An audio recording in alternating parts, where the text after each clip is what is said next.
สร้างระบบกฎหมายสังคมนิยมให้เป็นตนเป็นตัวขึ้นพวกเขาจะต้องประกาศใช้รัฐธรรมนูญคุ้นคั่วและประกาศใช้ข้อกำหนดกฎบัญญัติจำนวนหนึ่งที่สำคัญโดยเฉพาะแม้นเกี่ยวกับการคุ้มครองรัฐธรรมนูญเสรีอยู่ในกฎหมาย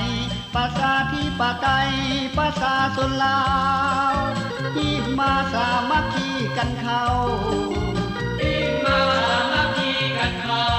สร้างชาติลาวในรัฐธรรมนูญหน้าที่อันต้นต่อของสภาประชาชนสูงสุดนี้แม่นร่างรัฐธรรมนูญและรัฐธรรมนูญอันนี้เป็นรัฐธรรมนูญใหม่ที่ติดพันกับระบอบใหม่ของพวกเฮาอันนั้นแหละปัญหาของมันถึงมันต้องมีการคิดค้นหลายที่สุด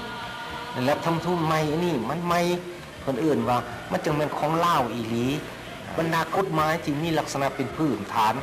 เนี่ยคือกฎหมายแพงกฎหมายอาญากฎหมายเศรษฐกิจต่างๆอื่น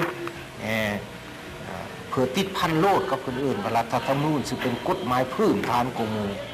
ธรรมนูญเพื่อคุ้มครองปกป้องทุกคน